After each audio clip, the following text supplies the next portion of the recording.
पहले आपको ये बताना चाहूँगा कि जर्मनी के एकीकरण की हमने चर्चा की थी, उस संदर्भ में मैंने कुछ बातों की चर्चा की थी, उसमें से कुछ बातों का एलोकेशन है। देखिए, जब हम दूसरा मॉडल हम औद्योगिकरण का देख रहे हैं, हम जर्मन मॉडल को देख रहे हैं। तो अब जर्मन मॉडल को औद्योगिकरण बताने से पहले हमें यह बताना आवश्यक है कि उस औद्योगिकरण के मार्ग में बाधाएँ क्या हैं? अगर आपने विजुअलाइज़ करना होगा कि where is the location of Germany? Germany देखो मध्य यूरोप में है। मैं आपको बता दूँ, यह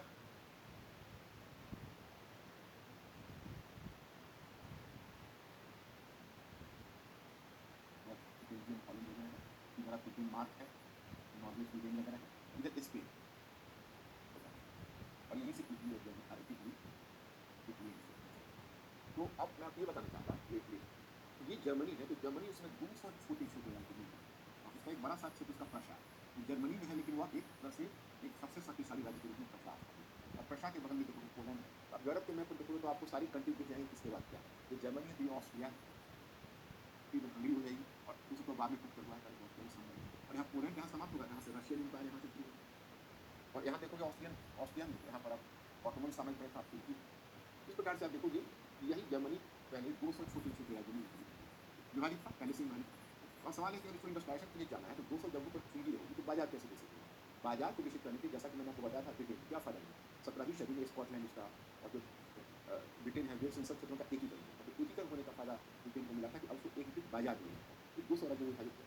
दूसरा, उत्पादन की श्रेणी गिल्ड प्रणाली है। गिल्ड प्रणाली का मतलब होता है जो पुरानी पद्धति जैसे हस्तशिल्पियों के द्वारा उत्पादन, उसमें क्या होता है गिल्ड प्रणाली में श्रेणी व्यवस्था में एक साथ हजारों शिल्पी बैठकर उत्पादन करते हैं, उनका एक मास्टर गिल्ड होता है और वो मास्टर गिल्ड उन सबका मुखिया होता है।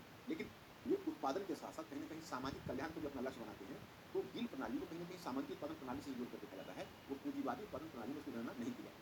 तो उनका उत्पादन प्रणाली जो पिछड़ी हुई है, वो पुरानी गिल्ड प्रणाली पर आ गई है। फिर निजी पूंजी की कमी है, चलिए ब्रिटेन में इंडस्ट्रियलाइजेशन हुआ, लेकिन सरकार ने थोड़ी पहल की, सरकार ने इसको इनेबल किया, उसके लिए उचित वातावरण का निर्माण किया, उचित नीतियाँ दी। पहल तो हुई थी निजी पूंजीपतियों की ओर से, लेकिन अब जर्मनी में निजी पूंजी की कमी है, उतनी मात्रा में निजी पूंजी नहीं है। और फिर जर्मनी के कुछ क्षेत्रों में उत्पादन की सामंती पर है। मैंने आप इसको मान के ऐसे ही चलो कि सामंतवाद अभी जर्मनी से गया नहीं और सामंतवाद औद्योगिकरण के खिलाफ क्यों है? यह मैंने आपको अमर नहीं बताया। एक्चुअली होता क्या, उसमें दास व्यवस्था है। जैसे उसमें क्या होता है सामंती व्यवस्था में, जो कृषक होते हैं, तो कृषक को जमीन से बांधने की कोशिश करते हैं उनके लोग, कि जमीन को उनको खाली ना करने दें, उनको अपने लेबर के रूप में इस्तेमाल करें। तो सवाल यह है कि जहाँ जनसंख्या कम होगी, या तो लेबर को आप किसी में फंसा के रखोगे या फिर वहाँ से जो लेबर निकल कर आएंगे वही तो और उद्योगों में काम करेंगे। तो उसके लिए आपको लेबर को कृषि से निकालना है और कृषि से लेबर तब निकलेगा जब सामंती व्यवस्था निकलेगी। तो यहाँ पर यह भी एक समस्या है कि सामंती व्यवस्था सब प्रथा, कृषि दास प्रथा का मजदूरों की आवाजाही काफी हद तक प्रतिबंधित है। जैसे कृषि दास पद्धति क्या होती है आपको याद होगा, यहाँ पर मैंने यूरोपीय इतिहास की पृष्ठभूमि बताई होगी, आपको याद होगा। उस समय मैंने थोड़ा-सा आपको सामंतवाद पर चर्चा की होगी और सर्वप्रथा यानी कृषि दासता जिसे कहते हैं, कृषि दासता के बारे में थोड़ा बताया होगा। एक्चुअली होता क्या था, लॉर्ड होते थे, भूमि के स्वामी होते थे। भारत में ऐसा नहीं था, ऐसा यूरोप में था। जो किसानों को भूमि से बांध देते थे, मतलब आपको भूमि खाली करके नहीं जाना। तो उनकी स्थिति दास की तरह होती थी, परंतु उनके लिए एक शब्द आता है कृषक दास। वो कृषक दास जो शब्द है, उसी के लिए अंग्रेजी में टर्म आता है सर्फ, SERF, इसको सर्फ कहते हैं और पूरी पद्धति को सर्फदम कहा जाता है, कृषि दास। तो ये प्रतिबंधित है, तो यह भी एक कारण है। अब देखो, लेकिन अब प्रेरणा जिसने उन सीमाओं को तोड़ते हुए औपनिवेशीकरण की दिशा में आगे बढ़ा। तो थोड़ा-सा आपको जर्मन यूनिफिकेशन वाले 2 पहलू को याद करना है। आप जरा याद करिए कि मैंने जर्मनी के एकीकरण में नेपोलियन की अनजान भूमिका बताई होगी। जैसे नेपोलियन ने जब यूरोप को जीता था, तो नेपोलियन उस समय 2 सब छोटे-छोटे जर्मन राज्य थे। तो उन जर्मन राज्यों को मिलाकर अपेक्षाकृत उसने 16 बड़े जर्मन राज्य बनाए। यानी पहले 2 सब छोटे-छोटे जर्मन राज्य थे, उन जर्मन राज्यों को उसने दोबारा संगठित करके उन्हें लगभग 16 बड़े जर्मन राज्यों में ठीक कर दिया। तो उससे क्या होता है कि बाजार का बहुत हद तक तो एकीकरण हो गया। हालाँकि आगे वियना कांग्रेस ने फिर उसको 39 पार्ट में बाँट दिया, एक तो प्रशा अलग है और बाकी 38 भाग में उसको बाँटा गया। फिर भी 200 से तो कहीं बेहतर है। दूसरा, कि महाद्वीपीय व्यवस्था ने स्वदेशी उत्पादों को प्रोत्साहित किया। ये महाद्वीपीय व्यवस्था में आपको कन्फ्यूजन होगा, तो यहाँ पर मैं एक टर्म देता हूँ, नेपोलियन की महाद्वीपीय व्यवस्था। वैसे मैंने कंटेंट आपको लिख ही दिया हुआ है, तो अब उन्हीं बातों को दोबारा क्या नोट डाउन कराना, आप वहाँ पढ़ोगे तो बिल्कुल इसी लेक्चर के आधार को आप लेक्चर सुनिए और बेहतर होगा एक बार उस मैटर को पहले पढ़ लेते हैं इंडस्ट्रियलाइजेशन वाले, फिर मेरा एक बार लेक्चर फिर दोबारा उसको पढ़ना, उसके बाद आपको मुझे लगता है कि 80% चीज़ें राइट हो जाएगी, 50% हो जाएगी। यहाँ पर नेपोलियन की महाद्वीपीय व्यवस्था, नेपोलियन की महाद्वीपीय व्यवस्था। अब यहाँ पर नेपोलियन की महाद्वीपीय व्यवस्था से मतलब ये है कि मैंने आपको चर्चा की हुई है कि यह महाद्वीपीय व्यवस्था आगे चलकर नेपोलियन की पराजय अथवा नेपोलियन का पतन का भी कारण बना था। कारण क्या है कि नेपोलियन ने ब्रिटिश उत्पादों की नाकेबंदी कर दी। तो इसी क्रम में उसने एक आदेश जारी कर दिया था कि ब्रिटिश जहाज किसी भी यूरोपीय बंदरगाह पर नहीं उतर सकते। मैं तब की बात कर रहा हूँ जब नेपोलियन बोनापार्ट यूरोप का सिरमौर हुआ करता था और नेपोलियन ने उसे बहुत ज़्यादा शक्तियाँ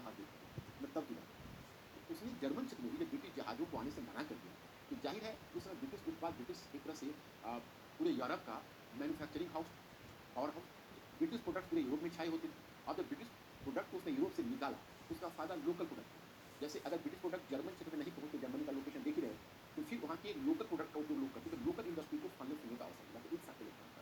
दूसरा कि जर्मनी को कोयले एवं लोहे में समृद्ध राइनलैंड का एक हिस्सा था। अब कहाँ से प्राप्त हुआ? जिसे गिफ्ट नहीं मिला। एक्चुअली राइनलैंड, आप इसको ऐसे देखो, जैसे मैंने जर्मनी, आइए फ्रांस, तो ये क्षेत्र जो आप देख रहे हो, ये क्षेत्र पहले क्षेत्र जो राइनलैंड का है, राइनलैंड प्रशा के पास नहीं था, प्रशा अलग था, जर्मन क्षेत्र में था। लेकिन एक्चुअली जब नेपोलियन बोनापार्ट का पतन हुआ, वियना कांग्रेस आया, तो वियना कांग्रेस ने क्या किया जो आयोजित हुआ, तो वियना कांग्रेस के सामने चुनौती थी, शायद आप भूल गए होंगे, अगर याद होगा तो ध्यान करिए। वियना कांग्रेस के सामने चुनौतियाँ थी यूरोप में शक्ति संतुलन को बनाकर रखने। तो शक्ति संतुलन में तो एक राष्ट्र, एक देश बहुत ज़्यादा शक्तिशाली था, और आप जानते हो कि फ्रांस इतना पावरफुल हो गया था कि फ्रांस अनमैनेजेबल हो गया था। उद्देश्य यह था कि हम किस तरह फ्रांस के पावर को टिथर करते हैं, फ्रांस को हम बहुत ज़्यादा पावरफुल ना हो। जैसे प्रशा उस समय एक जर्मन क्षेत्र में ही सबसे पावरफुल स्टेट था, तो प्रशा को उसने राइनलैंड का कुछ भूभाग दे दिया। ये राइनलैंड जो, क्योंकि प्रशा डायरेक्ट फ्रांस की सीमा से जुड़ा हुआ, और राइनलैंड का कुछ भूभाग जर्मनी में मिल गया तो सीधा वो फ्रांस का पड़ोसी बन गया। तो उद्देश्य यह है कि प्रशा अगर भविष्य में फ्रांस का फिर तूफान होगा तो प्रशा उसे रोकेगा, ये उसका लक्ष्य है। लेकिन जो राइनलैंड का भूभाग प्रशा को मिला, वहाँ पर कोयला और लोहे का उत्पादन है, वो एक तरह से समझो तो एक इंडस्ट्रियल प्रोडक्ट्स को प्रोड्यूस करता है। तो अब प्रशा में ऑटोमेटिकली औद्योगिक क्रांति का रास्ता तैयार होने लगा। अगर कोयले और लोहे की उपलब्धता हो तब तो फिर प्रोडक्शन को बंद मिलना है, तो यह एक फैक्टर के रूप में काम करेगा। जर्मनी के प्रशा प्रशा प्रशा को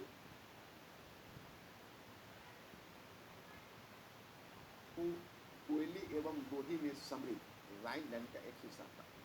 ओके, अब 1830 के दशक में जॉल वेरिंग, अब फिर आपको यहाँ पर परेशानी होगी, जॉल वेरिंग या एक साझा बाजार, उसको एक संयुक्त बाजार। एक्चुअली है क्या कि देखो, एक जर्मनी तो एकीकरण भी एक महत्वपूर्ण भूमिका निभाया। ये आप देख रहे हो, ये जर्मनी है, प्रशा है, तो क्या है, ये ऑस्ट्रिया है, ऑस्ट्रिया भी एक बड़ा ही था। तो अब उस समय क्या था कि जर्मनी के एकीकरण को तो रोकना था, लेकिन अब अगर भविष्य में एकीकरण होना भी है तो बात दावेदारी की थी कि एकीकरण किसके नेतृत्व में, सोचने वाली बात। ये जो ऑस्ट्रिया है, ऑस्ट्रिया है, दूसरा उम्मीदवार प्रशा, किसके साथ हो, कैसे, किसके नेतृत्व।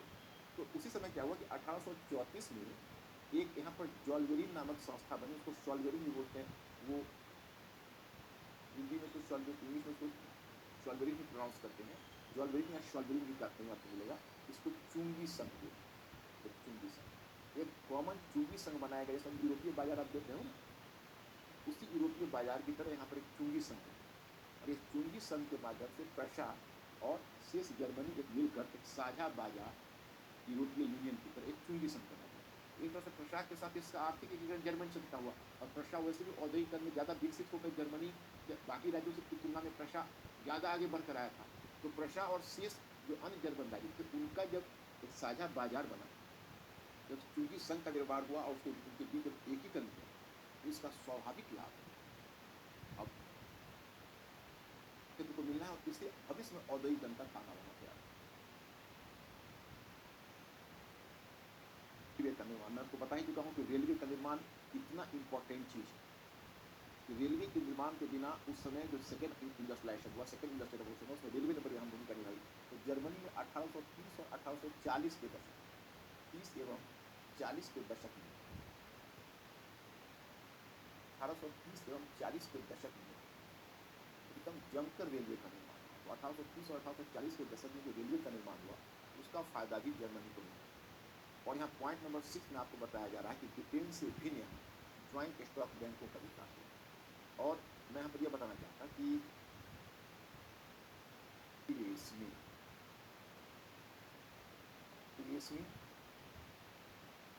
आपने मैटर नहीं देखना, पूंजी निवेश में ज्वाइंट स्टॉक बैंक की भूमिका, पूंजी निवेश में ज्वाइंट स्टॉक बैंक,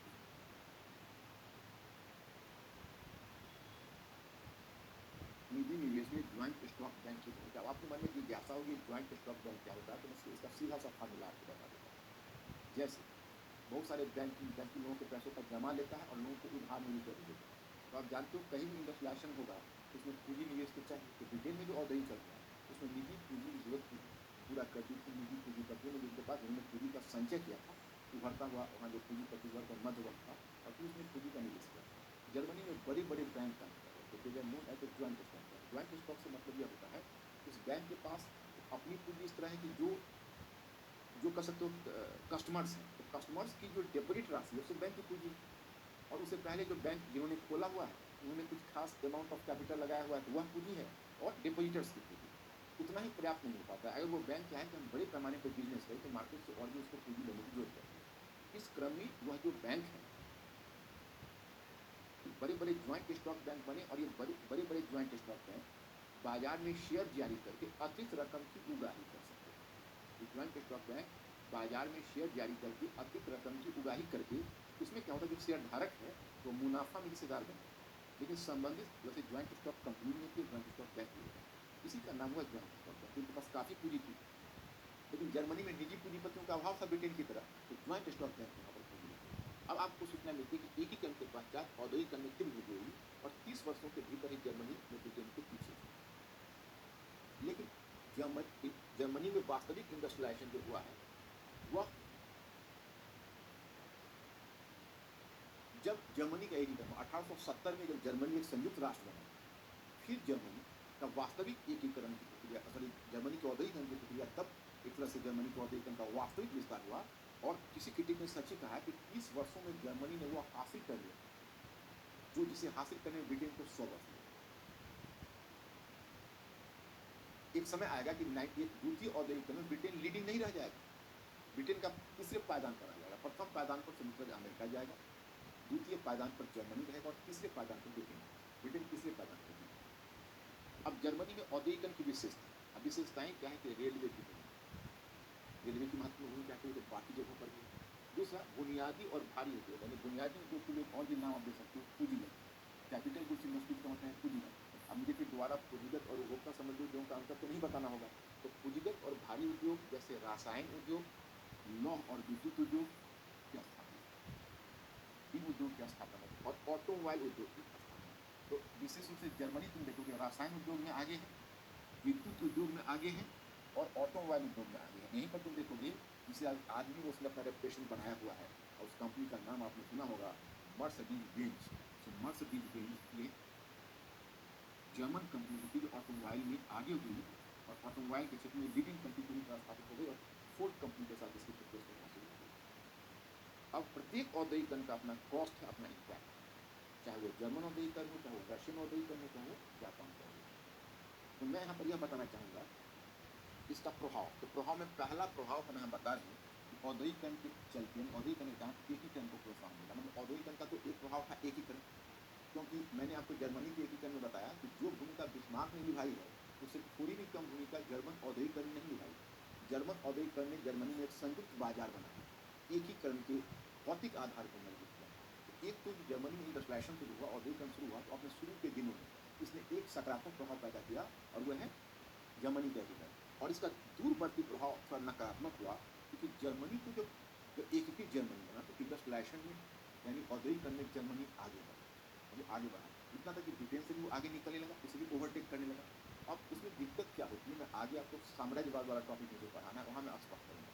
जो पूंजीवादी उत्पादन प्रणाली है उसकी बड़ी खामियाँ होती है कि पूंजीपति अधिक मुनाफा के लिए अपने मजदूरों का तनख्वाह काटते हैं, उस कारण उनका अपना जो घरेलू बाजार है वो सिमटता चला जाता है, क्योंकि लोगों में परचेजिंग पावर कम हो जाती है। आप कंज्यूमर्स का भी शोषण करोगे, आप मजदूरों का भी शोषण करोगे, और वही तो आपके कंज्यूमर्स भी, सॉरी वही तो आपके यहाँ कंज्यूमर्स भी है, और वही आपके मतलब खरीदार भी। वैसी कंडीशन में आपका घरेलू बाजार सिमटता जाता है, और जब आपका डोमेस्टिक मार्केट शुरू करे तो फिर क्या होता है, प्रोडक्शन को आप कम कर नहीं कर सकते क्योंकि मुनाफा की लालच, तो उसके लिए उपाय अपनाते थे पूंजीपति, चलो दूसरे के बाजार पर हाथ मारते हैं। तो वहीं से शुरू होता है साम्राज्यवाद। तो अब क्या है कि ब्रिटेन ने पहले ही दुनिया के बाजार पर कब्जा करके बैठा हुआ था। एक ब्रिटिश आकर कर चलते थे कि हमारे साम्राज्य में सूर्यास्त नहीं होता, तो जर्मनी ने जवाबी नारा दिया कि हमें भी सूरज के नीचे जमीन चाहिए, मतलब हमें भी उपनिवेश चाहिए। अब देखोगे दुनिया पर अपना प्रभाव क्षेत्र और औपनिवेशिक विश्व में ज़्यादा से ज़्यादा भूभाग पर कब्जा करने के लिए ब्रिटेन और जर्मनी के बीच प्रतिस्पर्धा शुरू हुई औद्योगिक क्रांति के बाद, और इसे आप फर्स्ट वर्ल्ड वॉर के नाम से जानते हो। तो फर्स्ट वर्ल्ड वॉर में ये महत्वपूर्ण था। यह चीज़ हम लोग प्रथम विश्व युद्ध तक पहुँचने तक देखें। चलिए एक औद्योगिकरण का दूसरा मॉडल दिखाते हैं। रूस का लोकेशन तो आप जान ही रहे हो। जैसे मैंने आपको बताया कि आप अगर पीछे आइए तो यह अगर जर्मनी, यह प्रशा है यहाँ पर, और यहाँ ये पोलैंड है, ये ऑस्ट्रिया है, यहाँ काला सागर है, और यहाँ पर आप देखोगे ओटोमन साम्राज्य था, और यही रूस है, तो बहुत बड़ा सा विशाल। अब ये पूर्वी यूरोप का क्षेत्र है रूस, और यह औद्योगिकरण के लिए आगे बढ़ेगा। कैसे अपना औद्योगिकरण का मॉडल तैयार करेगा वो भी आपको देखना। हाँ, एक चीज़ मैं जर्मन औद्योगिकरण में आपको और बताना चाहता हूँ, थोड़ा सा मैं आपको बता दूँ। देखो जर्मन औद्योगिकरण में एक चीज़ आपको बताना चाहता हूँ कि जैसी ब्रिटिश औद्योगिकरण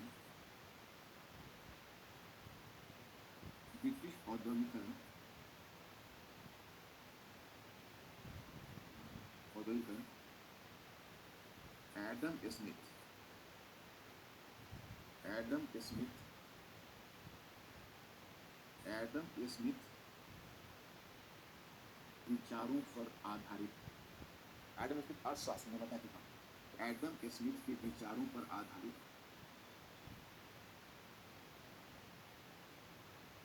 एडम स्मिथ के विचारों पर आधारित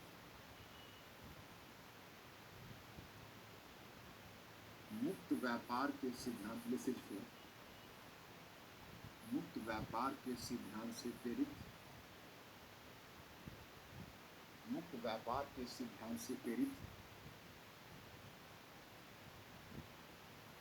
मुक्त व्यापार के सिद्धांत से प्रेरित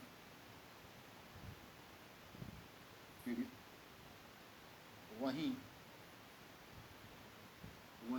जर्मन औद्योगिकरण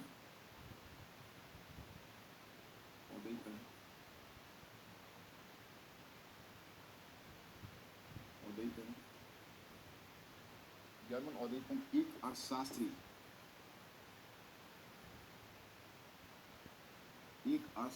फ्रेडरिक लिस्ट,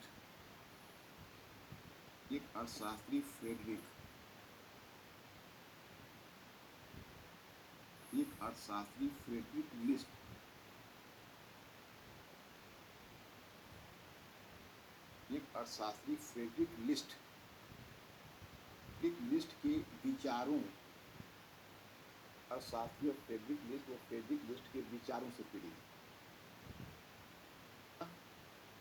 जर्मन औद्योगिकरण एक अर्थशास्त्री फ्रेडरिक लिस्ट के विचारों से प्रेरित।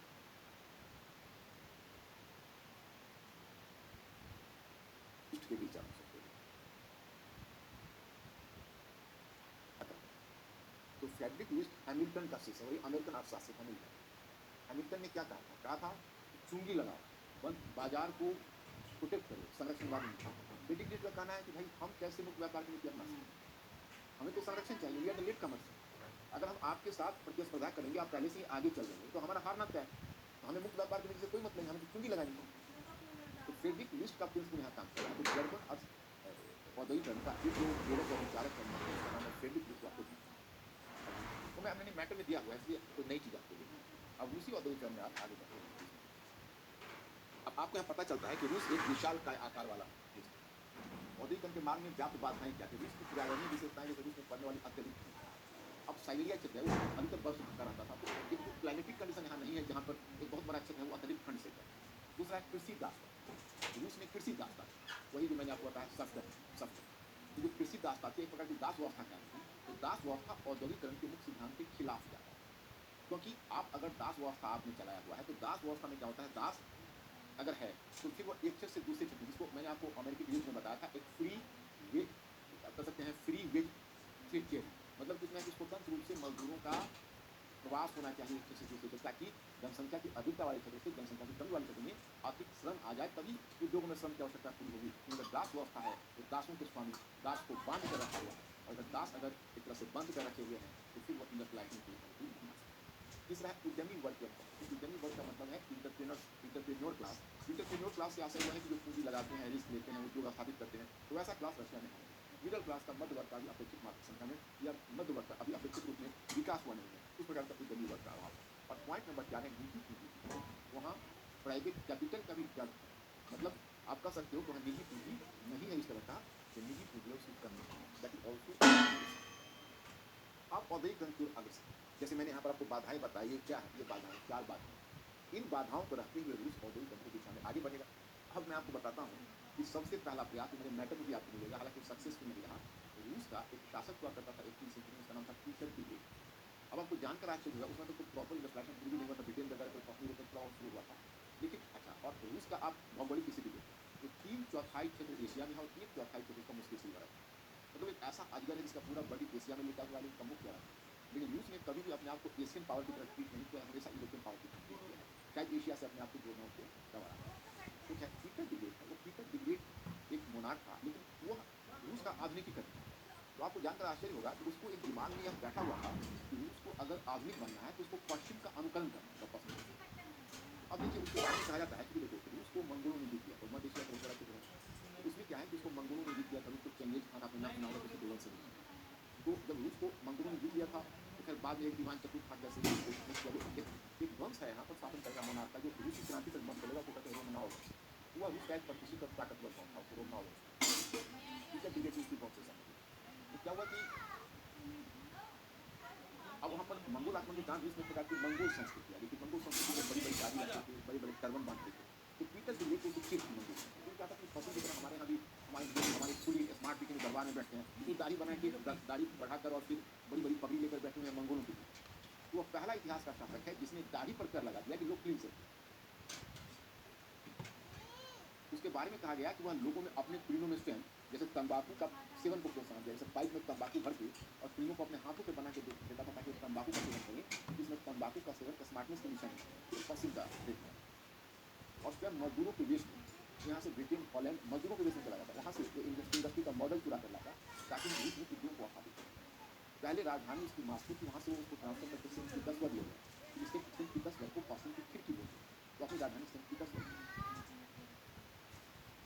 इस प्रकार से आप देखेंगे उसने पश्चिमीकरण की दिशा में काफी प्रयास किया, और फिर उसने कुछ उद्योग स्थापित किए, उसने दासों को पुनः संगठित किया, परंतु पीटर द ग्रेट का प्रयास विफल हुआ।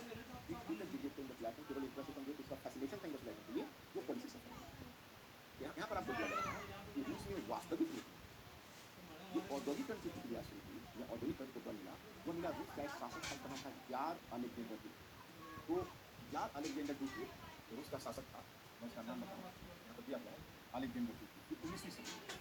पीटर द ग्रेट 18वीं सदी में था, ये 19वीं सदी की उत्तरार्ध में। उत्तरार्ध का मतलब होता है 1850 से पहले आप लोगे उसको पूर्वार्ध होगा, और आप 1850 के बाद लोगे तो उसको उत्तरार्ध होगा। 19वीं सदी के उत्तरार्ध में आया था, और पीटर द ग्रेट ने औद्योगिकरण की दिशा में बड़ा महत्वपूर्ण प्रयास किया।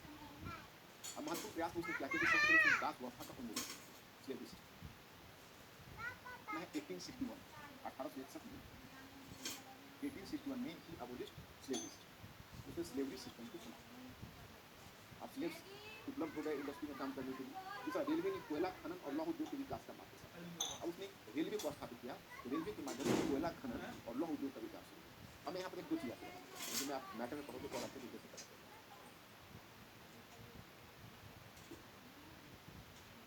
रूस का औद्योगिकरण,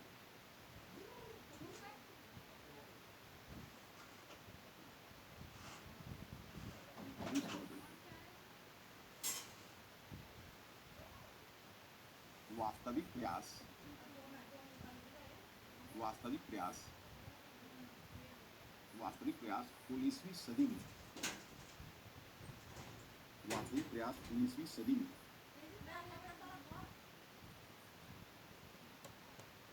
शासक शासक जार अलेक्जेंडर द्वितीय, शासक जार अलेक्जेंडर द्वितीय, शासक जार अलेक्जेंडर द्वितीय के काल में,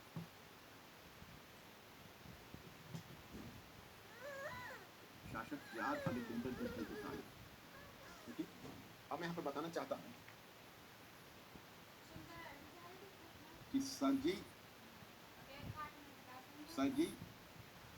विट्टे, सर्जी विट्टे, सर्जी विट्टे की पहल, सर्जी विट्टे की पहल पर सर्दी वित्ती की पहल पर तथा सर्दी वित्ती की पहल पर तथा गेरशील फ्रॉन मॉडल पर आधारित गेरशील फ्रॉन मॉडल पर आधारित गेरशील फ्रॉन मॉडल पर आधारित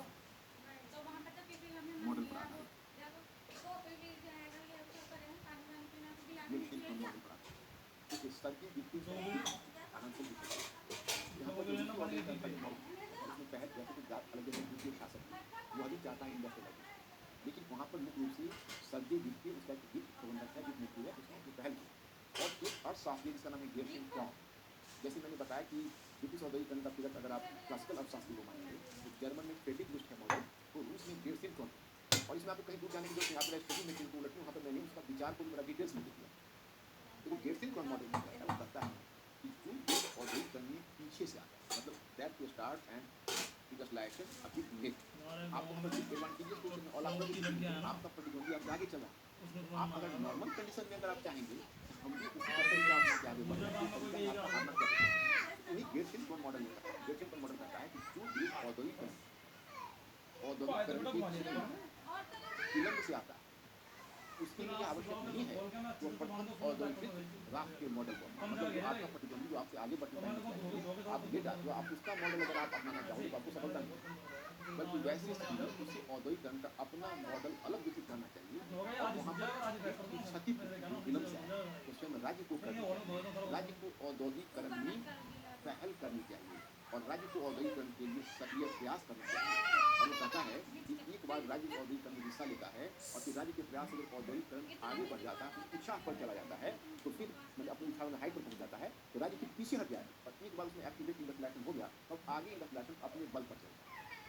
मतलब कुछ इसी तरह का कि आपने अगर पंप से मतलब ऑटोमेटिक नहीं हैंड आप देखा होगा आपने पंप से जो हैंडल से चलाया जाता है, उसमें लोग क्या करते हैं हैंडल मारते हैं जो पंप से स्टार्ट होता है और फिर हैंडल खींच लेते हैं तो पंप से अपनी जगह जाता है। उसका कहना है कि स्टेट को पहले हैंडल मारना होगा और एक बार इंडस्ट्रियलाइजेशन चल निकलेगा तो फिर अपने जगह चल निकलेगा। तो अब रूस के औद्योगिकरण इसी मॉडल पर आधारित है। उसी क्रम में आपको यहाँ पर विशेषताएं बताई जा रही है और आपको मैटर में दिया गया है। एक तो अपनाए गए उपाय है दास प्रथा का उन्मूलन है, रेलवे में कोयला खनन और लौह उद्योग को विकास का मार्ग प्रशस्त किया, रेलवे हमें भूमिका निभाया है। फिर पूंजीगत वस्तु के उत्पादन से जुड़े उद्योगों का केंद्र विकास हुआ, जो पूंजीगत वस्तु है उनके उत्पादन से जुड़े हुए उद्योगों का विकास हुआ। और विशेषताएं क्या है कि सरकार की सक्रिय भूमिका है। दूसरा बुनियादी और भारी उद्योगों पर जोर, मतलब अब देखो आप लेट से इंडस्ट्रियलाइजेशन में आए, आप अगर सीधा उपभोक्ता संबंधी उद्योग बनाओगे तो स्थापित करोगे तो एक समस्या और भी है, क्योंकि आपके जब तक पूंजीगत उद्योग नहीं बनेंगे तो मशीन कैसे बनेंगे, जितनी बड़ी संख्या में मशीन बनेगी उतनी बड़ी संख्या में उत्पाद बनेगी। तो आपको चाहिए कि आप पहले कैपिटल गुड्स इंडस्ट्रीज को स्टैब्लिश करने का प्रयास करें। तो एक बार जब फर्स्ट जनरेशन ऑफ इंडस्ट्रियलाइजेशन चल निकलेगा तो सेकेंड जनरेशन ऑफ इंडस्ट्रियलाइजेशन को फॉलो करने का, इसमें भारी उद्योगों पर बल दिया, कृषकों पर भारी करारोपण और विदेशों से ऋण। मतलब अब जैसे आपने देखा कि ब्रिटिश औद्योगिकरण में पूंजी की कमी किसने पूरा किया, स्वयं निजी पूंजीपति ने किया। जर्मन औद्योगिकरण में आपने क्या देखा कुछ, तो जर्मन औद्योगिकरण में जो पूंजी का जरूरत हुई जॉइंट स्टॉक बैंक ने पूरा किया। यहाँ पर सरकार को एक ही साथ यहाँ पर ध्यान रखना है कि एक विशेषता मैं बताता हूँ, सरकार ने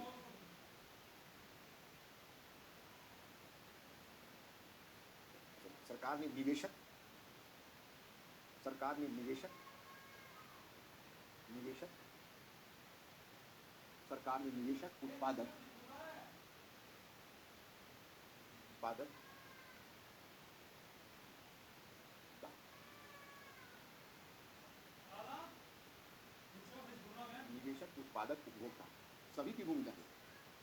और पूंजी की कमी कैसे पूरा, तो किसानों पर भारी कर लगा और विदेशों से कर्ज लिया। तो आप देखोगे 1914 तक रूस दुनिया का सबसे कर्जदार देश है।